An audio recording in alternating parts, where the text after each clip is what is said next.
యెహోవాయే దేవుడు అని 5 నిమిషాల్లో నిరూపిస్తా. ఎవరైనా ఒక వ్యక్తి దీవించబడ్డా లేదా అభివృద్ధి చెందిన ఆయన పేరు ప్రఖ్యాతులు కలిగిన వ్యక్తిగా అవతారం ఎత్తిన ఆయన పేరు మీద ఒక వీధినో లేదా ఒక నగరునో లేదా ఒక కాలనీలో ఆయన పేరు మీదుగా స్థాపించడం సహజంగా చూస్తాం. ఉదాహరణ, గాంధీనగర్ అని పెట్టారనుకోండి. గాంధీ గారు ఉన్నారు కనుక ఆ పేరుని వారు వాడుకొని ఆ నగర్కి గాంధీనగర్ అని పేరు పెట్టారు. ఆ గాంధీ గారు అనేవారు ఉన్నారు ఇప్పుడు లేరు, కానీ ఒకప్పుడు ఉండేవారు, కానీ ఇప్పుడు లేరు. అలాగే భూమి మీద దేవుడు ఒక మనిషిని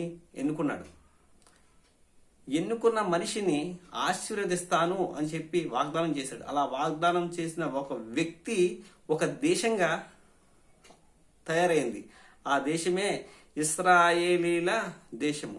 ఇశ్రాయేలీలు ఉన్నారు అంటే యాకోబు ఉన్నాడు. యాకోబు ఉన్నాడు అంటే ఇసాకు ఉన్నాడు. ఇసాకు ఉన్నాడు అంటే అబ్రహాము ఉన్నాడు. ఒక్క నిమిషం రాడదాం.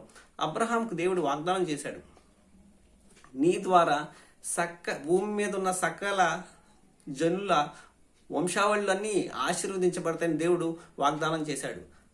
మత్తయి సువార్త 1వ అధ్యాయం 1వ వచనంలో మనం చూసినట్లయితే, అబ్రహాము కుమారుడైన దావీదు కుమారుడైన యేసుక్రీస్తు వంశావళి.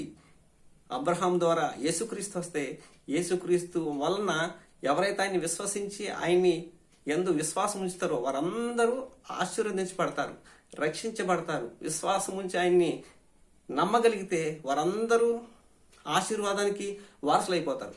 అబ్రహాము ఉన్నాడు అంటే నోవాహు ఉన్నాడు. నోవాహు ఉన్నాడు అంటే మెతుషుల్లా ఉన్నాడు. మెతుషుల్లా ఉన్నాడు అంటే మెలేకు ఉన్నాడు. మెలేకు ఉన్నాడు అంటే ఆదాము ఉన్నాడు. ఆదాము జన్మించబడలేదు, ఆదాము సృష్టించబడ్డాడు. ప్రభు అయిన యెహోవాయే ఆదాముని నిర్మించి సృష్టించి ఆదాముని తయారు చేశాడు. ఆదాము మానవ జాతి అందరికీ మూల పురుషుడు. ఆయనే ప్రభు అయిన యెహోవాయే ఆదామును సృష్టించాడు. సృష్టికర్త అయిన యెహోవాయే దేవుడు. నువ్వు నేను ఎవరైనా సరే ఆదాము నుంచే మనం ఉద్భవించాం కనుక మన పితరుడు ఆదాము అయితే ఆదామును సృష్టించిన వాడు ప్రభు అయిన యెహోవాయే దేవుడు. Thank you for watching.